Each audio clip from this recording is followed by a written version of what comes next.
Hello and welcome to First Impressions. This is a show where my co-host Dash Hooper and I evaluate a new album each week with a few simple ground rules. First, must be an album we've never heard before. Second, we're only allowed to play it once. After that, we take notes and rate it using a variety of categories. The album we're looking at this week is going to be From Zero, the 2024 album from Linkin Park. So, how are you doing tonight?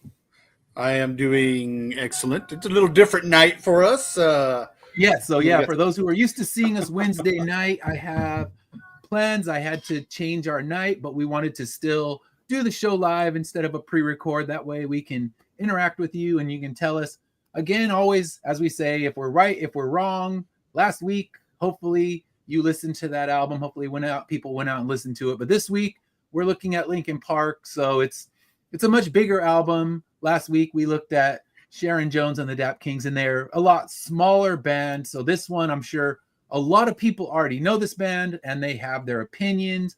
If you've played this album, let us know. This is their newest one, came out last year, and that is the From Zero album. So it's with a brand new singer, but like always, we like to kind of start with a little history of the artist. So I did a lot of research this time. So how's it going, Madness? And I'm gonna kind of share what we have. I got some of this from the internet and some from a podcast that I had listened to, which is called 60 Songs That Explain the 90s. And now that Rob Harvella, the host of that show, is talking about the 2000s. And I got a lot of good history about Linkin Park from that. So they are an American band from Agora Hills, California. I know where that is approximately. It's kind of like if you're in California, you see the signs, but somewhere near LA. And they formed in 1996. It was founded by Mike Shinoda, Brad Delson, and Rob Borden. They were originally called Zero, but not Zero with a Z, Zero with an X. And Chester Bennington was not their original singer. They had a singer called Mark Wakefield. I've heard snippets of his original vocals, but he left the band in 1998. They had a major label showcase at the Whiskey, which is in downtown Hollywood. I've been there multiple times, and from all accounts, it was disastrous. The label reps that were there said, you just need to go underground and don't even try to play another show. This was just awful. And one of the biggest things they blamed it on was Wakefield's vocals. They said, this guy is just not good. He's never going to get good. You know, you could practice him for months and he's never going to improve. So at that point, they decided to have him leave the band, and they were looking for vocalists, and this is where they found Chester Bennington.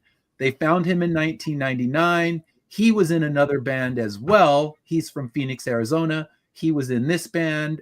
He was in another band, but he left that band because they were already having difficulty and they were having issues.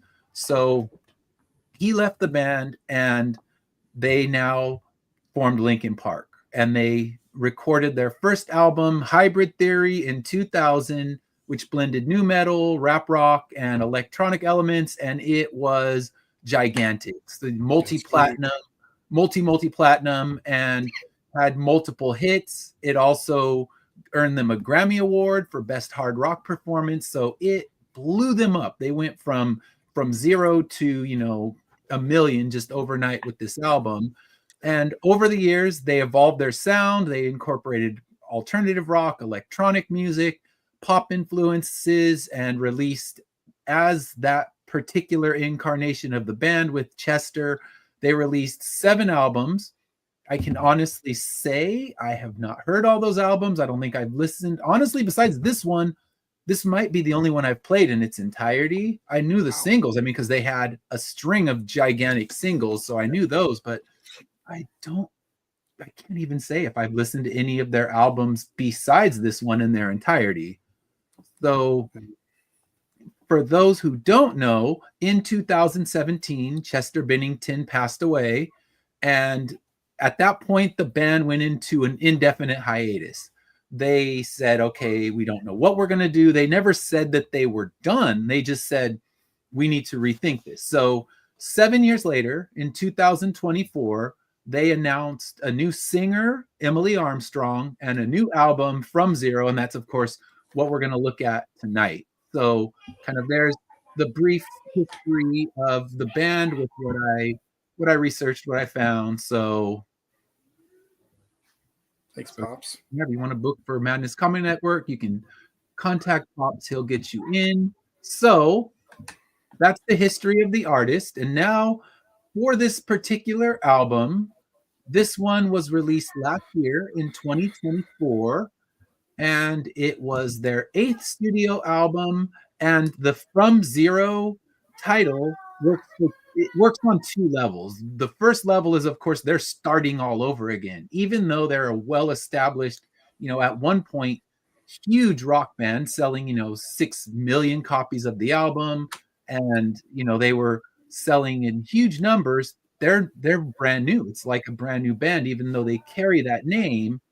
But it also refers back to Mike Shinoda's first band, and all of the members of Linkin Park were in the band besides Chester and that band Zero. So it's kind of a double representation of starting from scratch, starting anew, and then beyond that, giving homage to their original band Zero. So that's what I have about the history of the artist, history of the band, and talking about the reviews for this one. They're kind of hit in the middle. They're on Metacritic, it's at a 71. So it's a decently reviewed one. Boo, Metacritic, boo. Yeah, I mean, but the thing is, Metacritic's not, all it is an algorithm. It compiles them. So it's kind of like, oh, it's got this kind of score on Rotten Tomatoes. Rotten Tomatoes isn't an entity. It just compiles things. And that's what Metacritic did. And I found a lot of the major reviewing people didn't even review it. I think on Metacritic, it's compiling only 13 reviews. And where they stood was there were positive and there were middle. There were no outright negative reviews. And I think it's hard. I mean, who wants to trash an album with a band that had to go through that kind of turmoil? So I think even if a critic hated it, they're going to kind of bite their tongue and keep it to themselves. So yeah, I looked on the Metacritic, and most of them are saying kind of the same thing that I'm going to be saying later. And it's just, okay, it's a new start and you have to look at it for what it is. You can't just go, okay, it's trash. Because if this was the 8th album and Chester Bennington's a part of it, the critics might have been, completely rough on it, because at that point they're a well-established band and they're kind of playing later career material. And that's always a gray area, because we've talked about it before. Late era material is more miss than hit. Most of the time you listen to it and it's like, I think about the newest Pearl Jam album. It's okay. The newest Smashing Pumpkins album. It's okay, because these bands have done their greatest material and now they're just kind of moving along. But this is different. This is more like a first album from a band, even though it's technically their 8th. Which is exactly the way I went into it. And because of him, Emily, and I want to be fair, nobody's going to replace Chester, but we'll talk more about that. But that's the way I went into it, was looking at it as a brand new or a first album from a new band. Yeah, so you have to, because if you look at it as, okay, and of course people are going to compare it to the legacy of Linkin Park. You can't help but do that, because Linkin Park has a gigantic legacy. There are people that are hugely passionate about this band, and they're going to look at it like, okay, this is blasphemous. How could they replace Chester? But what do you want them to do? Do you want them to just, do nothing? Because they, a lot of musicians, they're not doing it for the money. I'm sure Linkin Park made plenty of money during their run, but they love the music. They have a passion for going out and making music and sharing it with people. So you can't begrudge them that. Although I remember when the first single came out, it was pretty rough with some people online. I mean, some people are just, that's what they're here for. They're here to trash and bash and never listen to the internet. The internet's where you'll find some pretty awful people. Just ask the female Ghostbusters cast. I mean, gosh, it's some rough stuff out there. Listen, if you're taking life advice from social media, you probably need to go outside and talk to some real people. The internet trolls are never gonna they're never gonna speak the truth. I mean, it's kind of like you look at what they did to the Star Wars franchise. They got so pissy about the second of the reboot sequels, and they rewrote it, and it's like the fanboys got to rewrite that Star Wars. So you just have to turn them off and do your best. So yeah, it's easier said than done. I'm sure if you're a band, you're always going to be that morbid curiosity, like, let me see what people are saying, and just don't.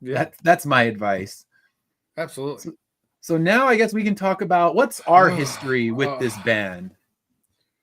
Oh, listen, Hybrid Theory and Meteora were the soundtracks of my deployments from 2000 on. Obviously, if you follow any military people, you know what happened in 2000 on. I was deployed more times than I stayed home from 2000 to 2009. I spent more time overseas than I did. But from 2000 to about 2005, those first two those first two albums from Linkin Park, again, Hybrid Theory and Meteora were the soundtracks of our time there. So, in the end, it's one of the greatest songs. That's one of my favorite songs of all time, still to this day. My buddy Adam and I, if we get to karaoke, that is, I do the Chester part, he does the rapping part. That's one of our favorite all-time songs to do at karaoke. So my history that's a bold song to karaoke, because Chester, he hit some notes that are beyond regular humans, what they should be doing. I'm not patting myself on the back or anything, but I might have a little bit of vocal talent. I'm not. So you can hold your own, and that's something, because I would just embarrass myself. So, but yeah, Linkin Park reminds me of a different, it just reminds me of a time of where I was with my friends, and like, if you watch the Vietnam movies and the soundtrack to the Vietnam movies, this was the soundtrack for, a lot of these songs were the soundtrack of our time in Iraq and Afghanistan and those places. So, that's my, and I just, and this is all those albums, even where they kind of changed up and got a little different from down the road from, they kind of changed up from Meteora. Hybrid Theory was one way, Meteora was another way, and you just keep on going down the line, and you get into One More Light, stuff like that. Dash drops bars, yo. Thanks, Chuck. Yeah. I have a few times in my life, Chuck. I have a few times in my life. It's, now I'm 8 years, almost 9 years sober. So we don't go to too many places like that. But it's just, I love it. I love their music, and each album brings something different to the table. And I've seen a lot of I didn't like this album because it doesn't reach Hybrid Theory's all-time, and things like that. But Linkin Park will and always will be just a part of my life because of a time that the songs, how they made me feel while I was deployed. So yeah, that's exactly my history with them. And to this day, I can listen to Linkin Park over and over and over again. I posted a question, and I should have had In the End on one of those repeat songs where you can listen to it at least 10 times or more. In the End would be one of those songs. Okay. And see, we come from a way different place then, because for me, when nu metal hit in 99 and 2000, I detested it. And I think a lot of that is not Linkin Park. When I look back and I play Linkin Park, I realize, okay, there was some good stuff there. But the problem is when the spokesman of that scene was an ass clown Fred Durst, and he's out there just representing everything I hate. So I just completely did a 180 and went fully into underground music. So at this point in time, I'm just going myself anything that's not new metal, because I became fixated with, underground indie music, at the drive-in, Death Cab for Cutie when they were first coming up. And that's what I immersed myself in. I immersed myself in a scene that wasn't full of knuckleheaded dickheads that were punching each other out. And it was just, I went completely away from it. And in that way, I was being somewhat of a pretentious music snob. But I just didn't love what was on the radio, and I disregarded some good stuff that was out there. But for every Linkin Park, there's 3 Papa Roaches, and I just couldn't take it. And so I did the complete opposite that you did, and I just went away from anything that was radio. I was that totally understandable. I was that guy who only listened to underground indie music, and my friends would get irritated because they're like, "We don't know any of these bands you're going to see." I'm like, "Well, you should," but in the end, was a great song. And I liked it at the time, but it was my, I'm too good for this, walking around with my nose in the air, because anything new metal, like I said, the Fred Durst stink of it just ruined it for me. And I mean, it was something. I agree with Chuck. These, Linkin Park, they did interesting stuff.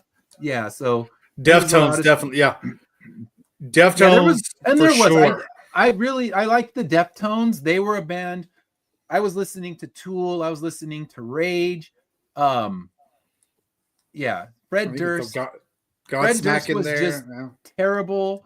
And there was stuff, like I said, I eventually came to like once I got out of my, my air of I only listened to underground music. Because, I still primarily listen to a lot of underground music. And you'll see that as we're going through this show. And a lot of the bands I'm going to make, Dash listen to and we're going to talk about, most people haven't heard of, but there's great stuff. And what I had to learn was, okay, there's great stuff that is in the mainstream. It's just when you have the top dog of that whole scene, someone I can't stand to even look at. And I mean, I hear Limp Bizkit songs like I'm diving for the dial to turn that shit off. I can't stand it. I don't like him. And if you're a Limp Bizkit fan, well, just like if you're a Kanye fan, I don't fucking care. So come at me. I went after Kanye in our Taylor Swift episode, and I stand by my thoughts. But yeah, Fred Durst is the same. I know someone said, "Oh yeah, he's one of the greatest rappers." I'm like, maybe in your neighborhood, but not as far as good rap goes. But listen, Fred Durst was a flash in the pan. If you're going to ask me, if you want my opinion, I'm right there with you. Fred Durst was a flash in the pan to me.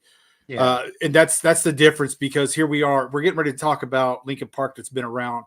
Some of these are still around. Granted, they maybe not as mainstream as they were.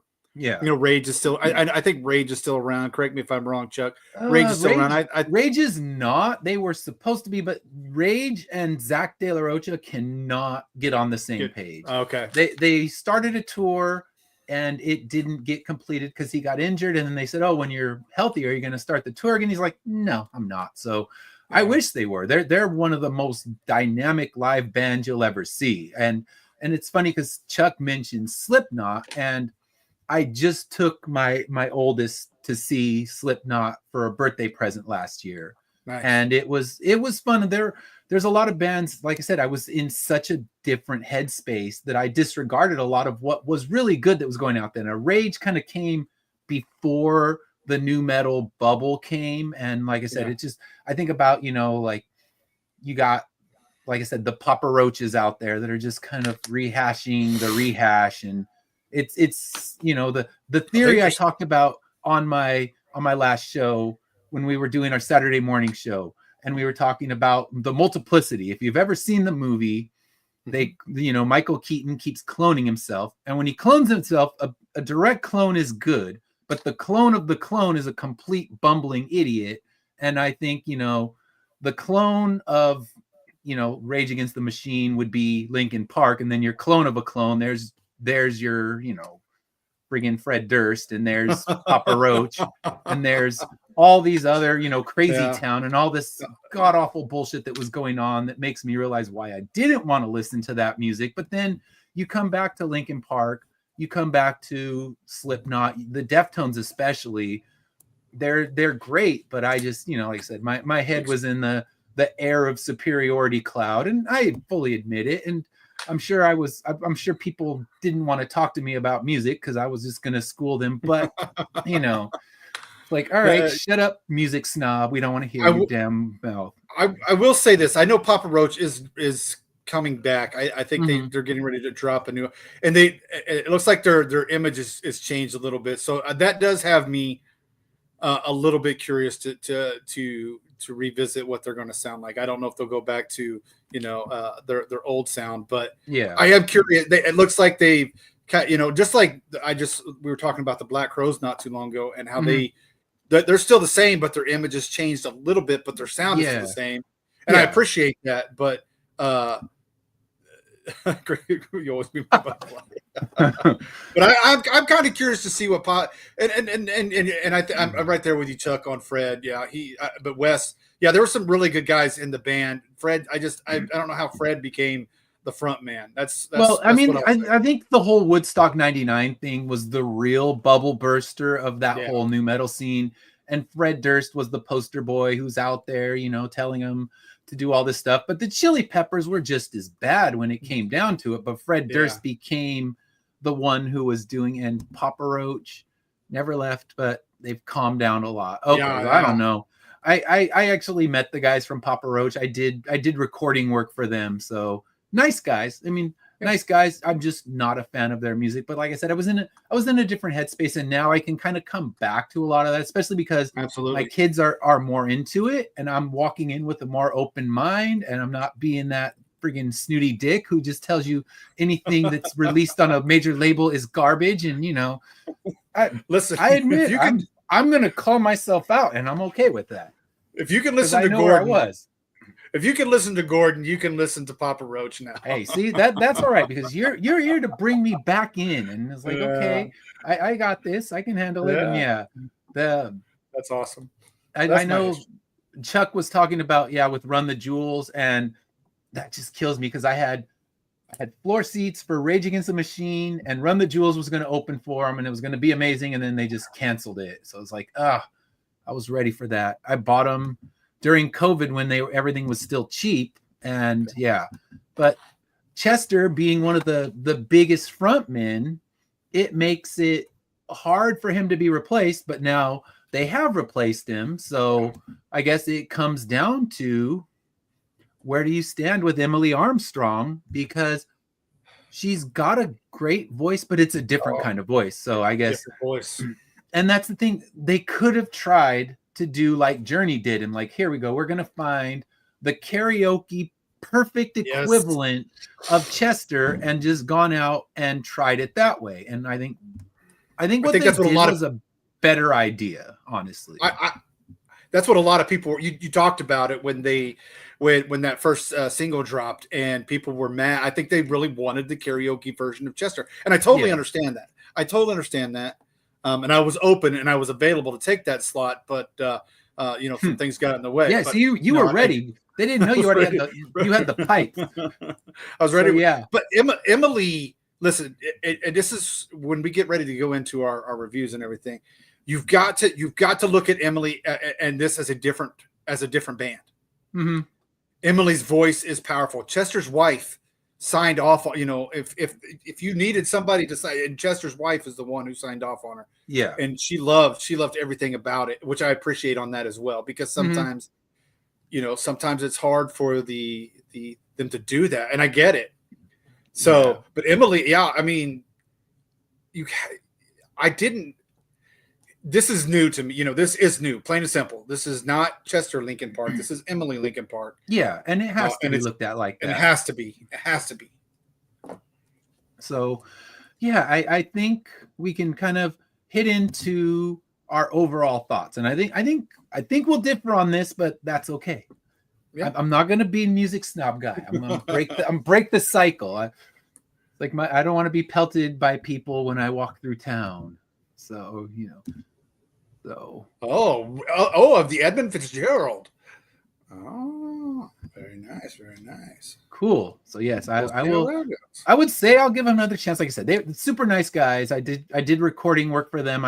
They needed someone to record one of their concerts. I did it for them.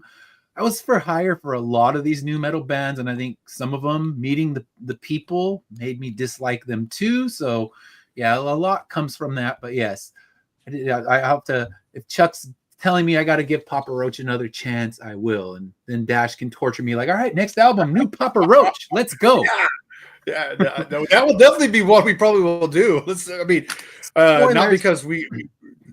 because I definitely in love with Papa Roach. I'm just curious, as Chuck points out, I'm just curious as where this is going to go. So, yeah.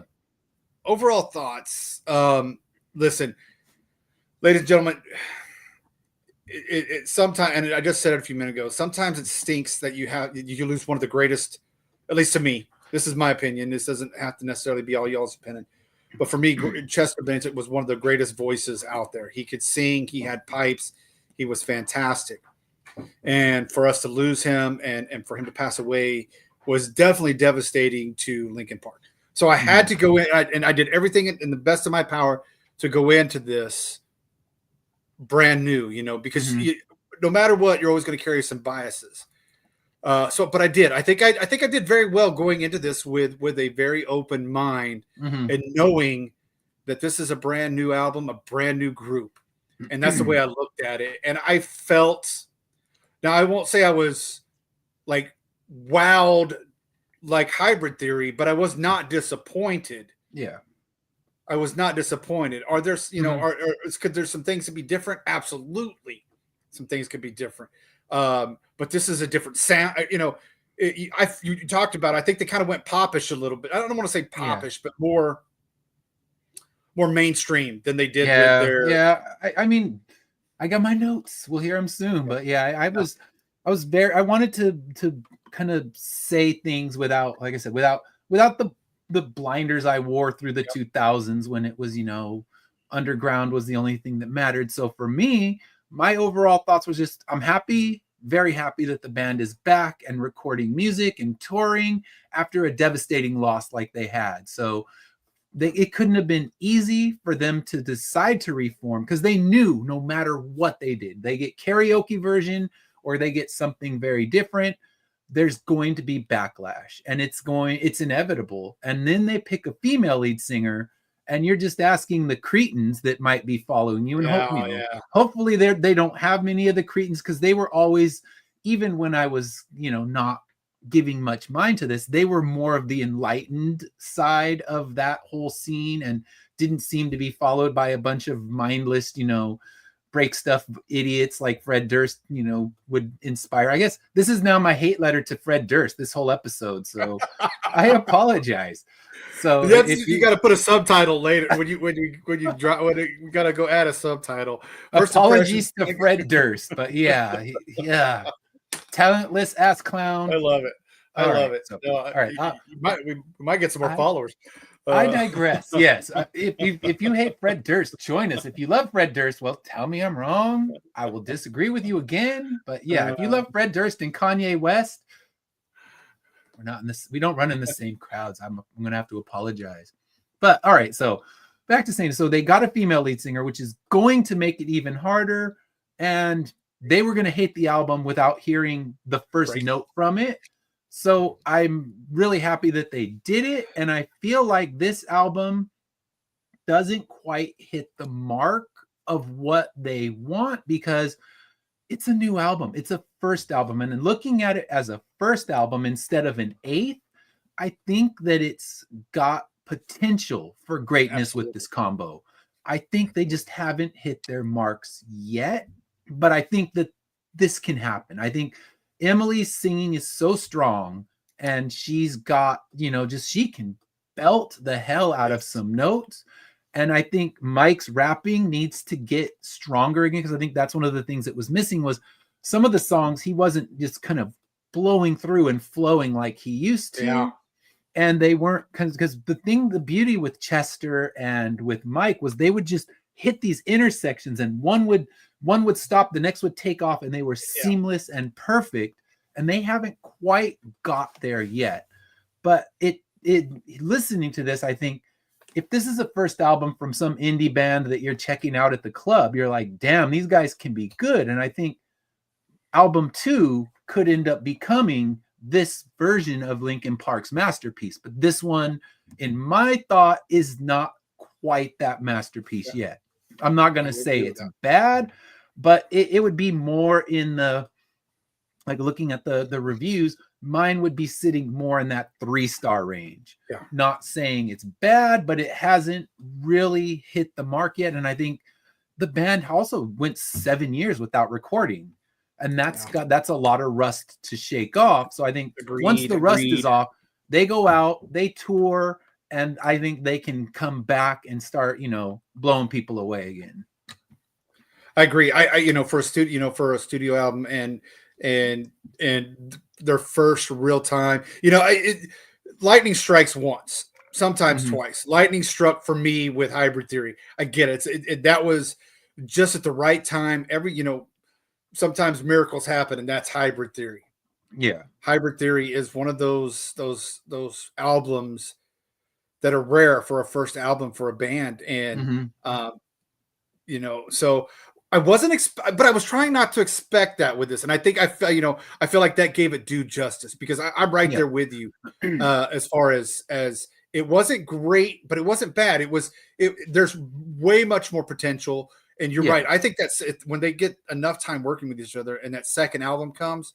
Oh man. I'm not saying it's going to be Hybrid Theory, but I think it'll be dynamite. I think it'll be what we expect from Linkin Park. So I'm right there with you. I think that was a good. That's all you can ask for, is for them to get back. And I think playing shows together will also help, because that live environment, that's when the creative juices will get flowing. Oh yeah. So I think where it stands is, it's potential.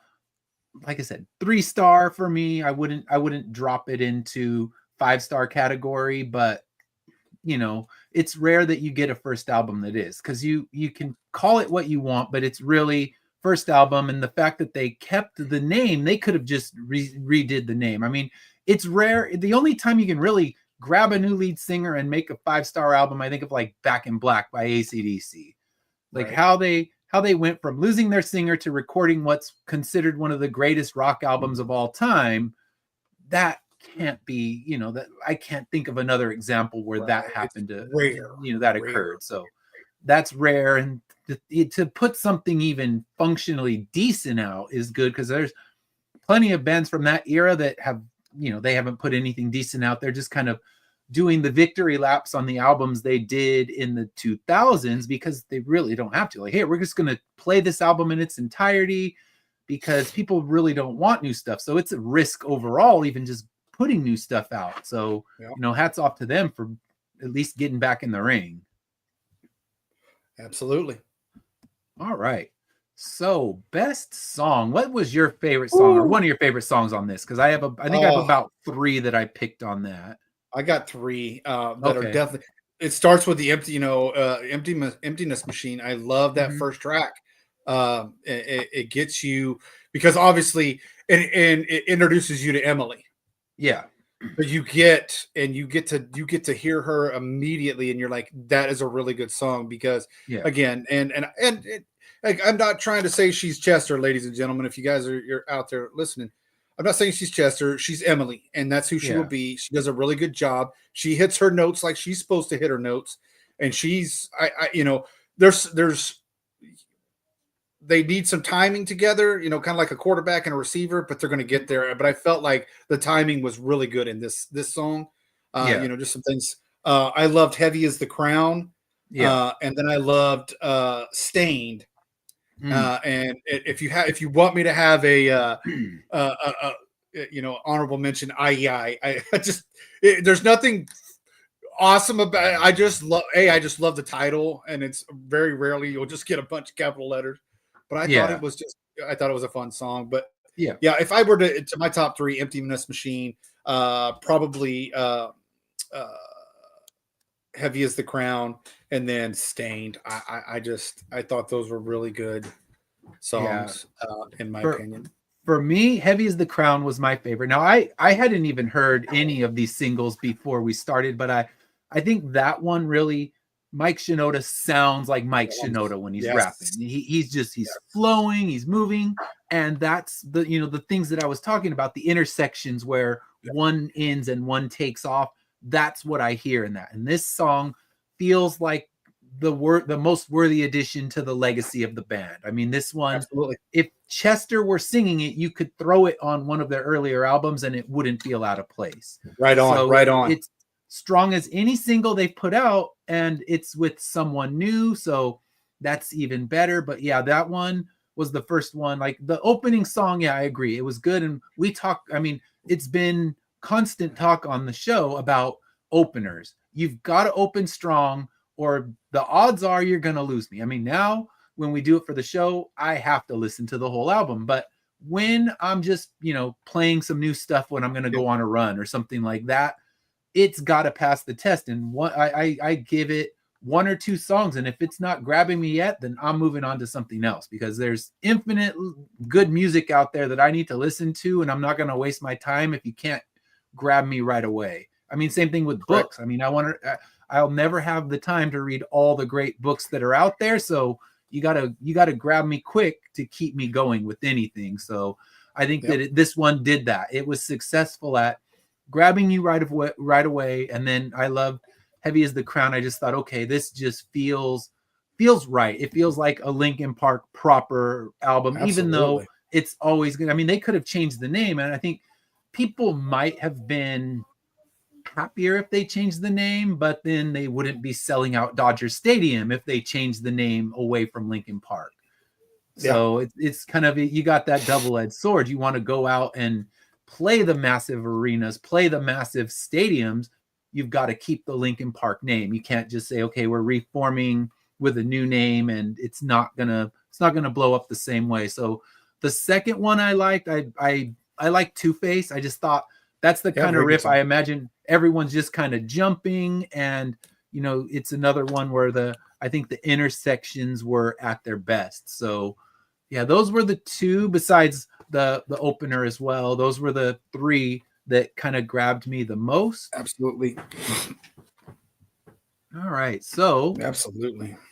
Best lyrics. So what were some lyrics that stood out for you? Oh, right. I mean, we just talked about it. Heavy as the Crown. Well, I absolutely love the first song. Heavy as the Crown probably has the best lyrics, at least in my opinion. I mean, you talked about him. He's on it with the rap, but it's pouring in. You're laid on the floor again. One knock at the door, and then we both know how the story ends. You can't win if your white flag's out when the war begins. Aiming so high, but swinging.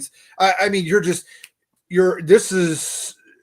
this is what you want when you're listening to Linkin Park. And just me reading, I'm getting the goosebumps on it. Like, now I'm going to go play. Yeah. Cause that's funny. That's the first lyrics that I had written down too. So the ones I'm looking at, you're reading them, I'm like, yep, that's what I had right there. Cause I thought that was kind of it just felt the most connected to what they made in the past. And you can't connect completely. And that's, you have to know that. And anyone going in has to know that. And I think that's always going to be the biggest problem. I mean, you look at bands like Alice in Chains. They lost their singer, and they hired someone who's very similar sounding, but they're just kind of in that middle zone. Stone Temple Pilots. They're going through the motions, it feels like at times. They're kind of just they're going to go. You're never really going to rise above the state fair circuit if you just want to go get yourself a karaoke guy, except for Journey. I mean, who knows? Journey somehow gets to keep playing the massive shows when they just said, all right, Steve Perry's a douche. Good day. And here's this dude who sings just like him. We're going to keep that guy around. So like, I guess people will forgive you when your singer is a known god awful person. So they're like, we don't want you to have to suffer with that guy's personality anymore. It's kind of like if the Smiths want to, hire someone above Morrissey, no one's going to begrudge them that. That's spot on, man. That is spot on. Good point. Yeah. That whole song is just, man, this is an anthem for a lot of people. And it could be, because you look at, okay, it's a new generation, because I know both my children, they're listening to a lot of the older music, and thanks to me, they know a lot of more of the underground obscure stuff, but they're really falling into that 2000s new metal, and it's kind of opening my eyes to it again. But this one, it's from one of the new metal bands that they would know, but it's brand new, so they can own it. They can have more ownership of this instead of, that we're going to grab something from the past and cling on to that. It's like, no, this now, even though it is one of those bands from the past, it's theirs. It can be the anthem for, the kids of this generation. So it kind of fits and checks both boxes. So I think that's what makes it so good, is it works on all the levels. Yeah. And then one of my other ones, let me get my notes here. Again, the Emptiness Machine. It's just, I like the song, and it's just, I let you cut me open just to watch me bleed. Gave up who I am for you. You wanted me to be. Don't know why I'm hoping for what I won't receive. Falling for the promise of the emptiness machine. I mean, we all been there, guys. Yeah. Your blades are sharpened with precision, flashing your favorite point of view. I mean, listen, this was such a great song to start the album with, and I'm so glad that they did. This is probably one of the better, set of lyrics, because you're feeling it, and he's going to it, and then Emily comes in, and you're just like, yeah, tell me. It's like, preach. We want to hear more, and I think that it's a strong opener lyrically. It's a strong opener musically, and it's we've talked about it too many times. The hook is so important, that just grab them from the beginning, and it works on all the levels. And if you look right now on Spotify, it's one of the top streamed songs by Linkin Park of any era. So that just says, okay, it's resonating with people beyond just, it's a new novelty. Let's check this out. But no, it's racking up gigantic amounts of listens. So yeah, people are, everyone's going to give it that morbid curiosity play once. But for it to rise to the top of their catalog, that means they're playing it more than once. They're like, okay, I need this not just once. I need to play it again and again. And that's how you move up and elevate to that point. So, yeah, that is, like you said, those lyrics will resonate with a lot. I mean, they will resonate, and they're it's just like I said. There's certain songs that you can play over and over because they resonate. Those lyrics mean something, and this is one of those ones. And I'm telling you, 10 years, 15 years down the road, if I ask that question again, I wouldn't be surprised if the Emptiness Machine is one of those songs that people go, I can listen to it over and over and over on repeat, and because I feel that song. Yeah, there's a generation of music lovers that are finding that as their entry point, and if that's the case, that's great, because now hopefully we're not seeing a one and done. We're seeing something that's going to build, because I feel like it, like I said, it just hasn't got the full potential earned. I mean, your quarterback analogy was good, because I think about it like this: they're still at college level. They need to rise back up to the pros, but they have all the talent to do it. And they have one of the most prolific bands that existed in the 2000s. So they have all the power to rise up, but they just, a few songs hit that mark the same way, but this one is definitely one of them. And I think the other one would be the Heavy as the Crown. Those two, you're just like, damn, this is the potential. This is why they're going to get drafted number 1 and get their chance out in the pros. Absolutely.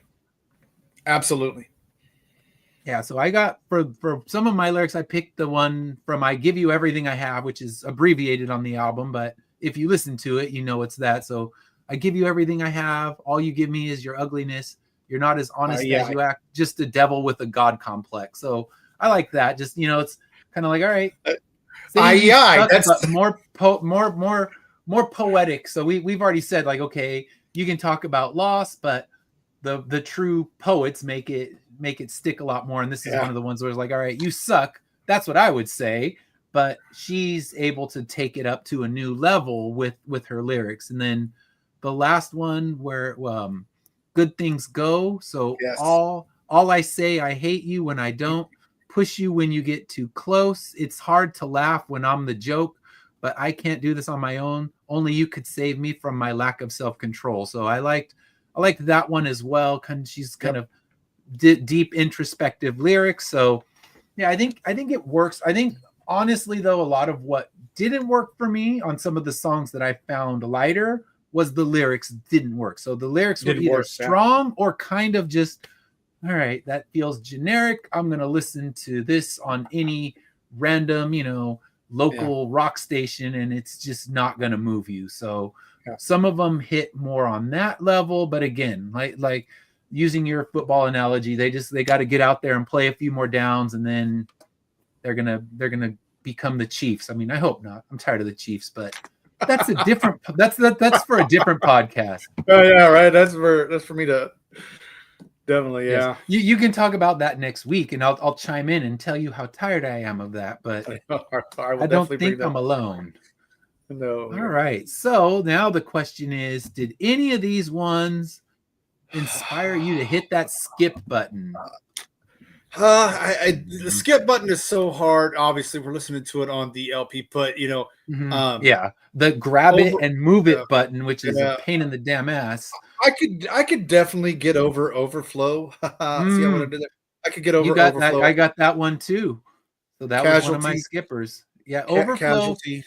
For me, I put down my notes were that it sounds like a poorly executed Imagine Dragons song. Yes, I heard it. I'm like, okay, it's Imagine Dragons light, and I'm just not feeling it. Like I can listen to regular Imagine Dragons. This is just kind of the poor man's version, and I'm not here for that. So that was my big skip one. Just not a good. I mean, I won't say it's a horrible song. No, there's nothing horrible on the album. I wouldn't rate anything as just terrible, but if I'm moving through, and I always give the albums the run test. And on my run, it's not a vinyl album. I can hit that skip button, and that one I'm like, all right, I'm giving another chance. Got about 30 seconds in. I'm like, nope, hit that skip button. I run with the Bluetooth headphones. I press the thing and it skips it. I'm like, yeah, that one, it didn't survive the run. So that one, and then Over Each Other, I didn't really feel that one either. I thought it was just weak, one of their weaker musically and lyrically, and that one as well. I noted I could hear it, and we have a local rock station out here. It's KCAL, and I just hear like, okay, KCAL rocks, and we got Over Each Other. I'm like, no, because that station I skip. That whole station is a skip. Once in a while they play decent music, but my children have informed me like once in a while, probably too often, the music snob resurfaces, and I become intolerable. So I'm like, all right, shut up. It's just rock music. You'll be fine. Over Each Other, I'm right there with you. It was right it's right there at the end of that first side. If I'm not, I'm trying to remember. I believe so. It's right there at the end of the first side. So it's kind of at that good place where if I, once I'm done with Heavy as the Crown, I could go and move over and just pick it up and turn it over. Because again, I could move it on to Two-Faced. And then, like I said, I like Stained a lot, but there's probably people that'll be like, "Oh, Stained's the worst song," but Stained I felt Stained for some reason. I felt, and in the end, we're arguing opinion because this could be someone's masterpiece, or this could be someone's, entering their garbage can. And I don't think, honestly, we've even the albums I've not liked as much, I don't think we've hit anything where I'm just like, oh, that album, I want nothing to do with any of it. I think all the albums have their redeeming qualities, and a lot of it's just kind of, for me, opening my eyes to stuff that I wouldn't have played, and that's, kind of the fun of it. But I don't listen to any song on this album, and there's some I like better than others, but I don't listen to any of them and go, okay, this is just unlistenable. And there are plenty of songs from bands I love that I would call unlistenable. I throw Smashing Pumpkins out a lot because this is a band that I've probably seen them 40 times in concert. Their singer is not a nice human being, but whatever. You don't listen to him because you want to hang out, but he's just the songs I try, and I'm like, I can't get through this song, and I don't have the patience for bad music. So there's plenty where I just, like I said, if I don't like a song, I get generally angry at it, and I want to I don't get angry at any of these songs. Like I hear it, I'm like, okay, meh. That's about as angry as I got for this album. Yeah, most people listen to Smashing Pumpkins now to try to get a wrestling contract, but other than that, yeah. Oh, Billy Corgan, Billy Corgan, yeah, definitely not a nice man. Definitely not a nice man. Oh, I've met him on multiple occasions. I can very much vouch for the fact that him and Fred Durst should just start a band and like call themselves the douches. And Morrissey, yeah, the three of them can start a band. It'll be the King Douches and fuck them all, and just it's like, all right. And the thing I will say they have good music. I can't take it away. I will say I love more. There's a lot of songs I can listen to by Morrissey, but as a human being, he is low on the totem pole of good people. Oh, I detest him so much I can't even play the Smiths. I'm like and it's just because I've had experiences too close to him, and now I'm just like I hear his voice and I start like, oh, that stupid voice of his, and that he's just gonna start telling me I can't eat meat and what I need to do, and Morrissey is definitely on the low totem pole of good people. All right, so here we're going to anger some Smiths fans. Although I don't know anyone. I know people who love his music, but I don't know many people that are like, Morrissey's just a great guy. Yeah, the guy who canceled the concert because he was too cold. I'm like, fucker, you can buy a jacket. You got money. Yeah, so, listen, you might. I don't think anyone's going to defend him as a human being, but his music, I mean, I can see that. You can defend that, and I'll agree with you. Yeah, agreed. So yes, we've gone on a tangent of artists we hate, and fortunately in Linkin Park, there's no one that's on that level that would have to join the super group of Billy Morrissey, Kanye. He can join it too. Add him. He could rap. He can be the rapper of this new super group. Emily is definitely growing on me with after my first listen. Obviously, I went back and hit it a couple more times, and she grows and she grows on you. And I think again. We've talked about it. When it comes to that second album, Emily's going to be a household name. People are going to love her. I guarantee it, because she nails it. And to me, she nails what she needs to do. Is there some work? Absolutely. Yeah. Overall, I mean, they're not 100% yet. They haven't reached their final, their final evolution. They're starting from zero. I mean, the album title is appropriate because they really had to just throw it out. And I think there's the best potential, but there's some miss, but nothing, no songs angered me. And that's saying something, because I think on any album I can find something that just makes me genuinely angry for a minute. We didn't get no horrible Christmas song by Gordon Lightfoot on this album. No bad Christmas songs. I mean, we did okay. So I didn't feel hostile toward any of the music on this. I guess that's not a ringing endorsement, but there's plenty of albums by bands I love that I hear that song like, what the heck? This is garbage, and why'd you even put that on the album? You should know better. But that's just me and my grumpiness sometimes. This time maybe they'll come after me, because I know people weren't happy with you about your Taylor Swift. Oh yeah, I got. Is it my turn to stand in front of the squad and take my lumps? We'll see. Amber was definitely very vocal about my she did not agree with your opinion, so that's fine. And I mean, the thing is, a lot of what music is how it makes you feel, and if you feel nothing toward it, it's again, I don't think I got angry at any song on that album. I don't remember it that well to remember if I was angry or not, but no, I think I would know. When I get angry, I'm like, I just grumble at a song, and I think we've had a few where I just you'd have to listen back because I don't even remember them. I removed them from my memory. I got too many good songs in there to let the crappy ones sit. We'll have to revisit a few during our Christmas show next year, but beyond that, I mean, it's awesome. The fact that you can put this album out and it can be overall just listenable from start to finish is saying something. It's not absolutely. There are higher peaks, but there's no super lows. I mean, even the skippers aren't terrible. They're just not on the level of what you expect from Linkin Park. Truth. All right. So I guess here we go. Keep it or return it to the used bin. This is definitely keeper. I booed because obviously I'm not really booing Metacritic. I'm a little bit high. I'm a little bit higher than them. I gave it a B, a straight up 85. I think it's right there in that 80, 84, 85 range. 4 stars if you guys are going by stars. It's a 4-star. It's there's work that needs to be done. And that's not, I'm not trying to be negative because again, there's a lot of rust because they haven't played in so long.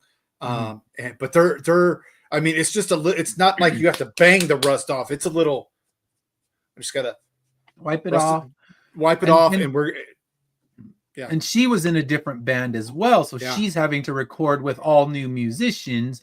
Yeah. And I'm sure it's a lot trickier because you're recording with not just, your local band from LA, you're recording with these gigantic megastars, and who knows what kind of ego was in the room, but the fact that they got this out and that they even did it, because they could have gone the safe route. We're going to get a karaoke sounding guy. We're going to go around and play Hybrid Theory in its entirety for the next 20 years and just, keep doing the victory laps on that, because why do we want to go through the hassle of recording a new album? So the fact they did it, props for that, because most bands would have just taken the easy way out. And the fact that they didn't is great. So yeah, for me, I'm doing the same. I'm going to keep it. I'm not putting it in the used bin. It's not their best, but some of what the good that's on it, it warrants keeping it. Where that absolutely, I can think some of the albums that we've done, I don't know if I'll ever grab it and play it again. Am I going to ever reach for some of these albums and think, okay, I really want to play that one again? Probably not. But for this one, I would play songs of it again. Would I play it in its entirety? Not often. But would I listen to songs through it? For sure. There's songs that are definitely worth listening to. And now I realize I need to go back kind of now that I'm not as biased and listen to the other Linkin Park catalog, because I have never played one of their albums in its entirety. This is the first one. So I think I need to go through and play the other 7, because I'm sure there's some great stuff in there beyond what the radio hits are. I mean, the radio hits I know, and they've grown on me, but there's better in there as well. I'm sure there's some of my favorite tracks on anyone's album are the non-radio cuts. And I got to go and explore and find these albums because they're worthy of the time. And I'll definitely be spending some more time with Linkin Park, because I'm always looking for stuff with good movement and stuff, something I can go for a long run with. So I'm not going to throw this on when I'm writing, but when I'm going on a run, throw a good Linkin Park mix on and familiarize myself with their catalog, because I definitely have a lot of holes when it comes to that. So now let's talk about next week. Next week, we are digging in to Amy Winehouse's Frank. I have never played this album. Honestly, I don't think I've even played Black to Black in its entirety. I mean, I know songs because they were unavoidable, but with Frank, I'm going in blind. The reason I picked last week's pick was because I knew that they had the Amy Winehouse connection, and I wanted to kind of find that connection. So next week, I get to listen to and explore Amy Winehouse's Frank. I'm excited about this because she is such a prolific artist, another one who was gone too soon. So I'm excited to dig into this one. I have a deep-seated love for Amy Winehouse. I absolutely love her voice. She's, again, we're going to compare her a little bit even to the last album that we listened to with the Dap Kings, and some of the style. So I love Amy, and yes, definitely gone way too soon. Oh yeah. So yes, I want the Amy Winehouse Sharon Jones tour that we can't have. So it's like, all right, that would have been the ultimate, but yeah, we lost them both. Oh yeah. So yes, this will be a fun one next week. Tune in if you know Amy Winehouse. If you're a fan, definitely tune in. Let us know if we're right, if we're wrong.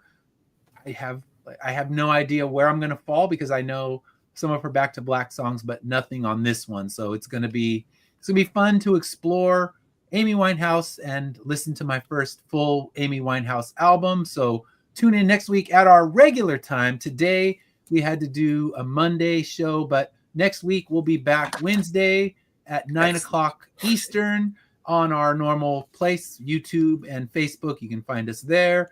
And tune in and let us know what you think. So until then, we will see you next week. Ah.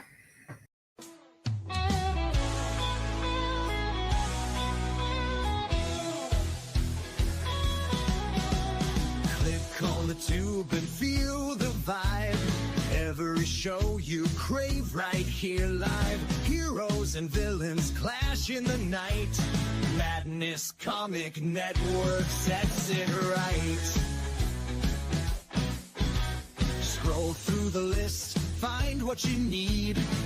Epic battles and fast-paced speed. From capes to cosmic space delight. Tune in and watch your favorites ignite. On Facebook, share the thrill so grand. On X, the buzz across the land.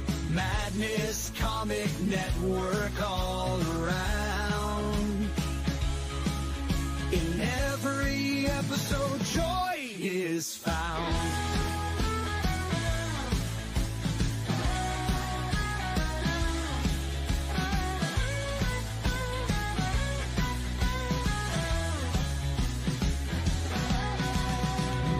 Uploads, they never end. Superheroes and their friends. Catch every twist and every turn. Madness Comic, you will yearn. Stay up to date with every twist.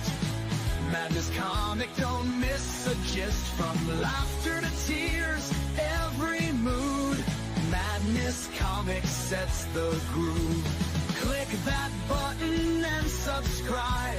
Catch the wave and ride the tide. Join the fun, join the craze. Madness Comic brightens days. Hey!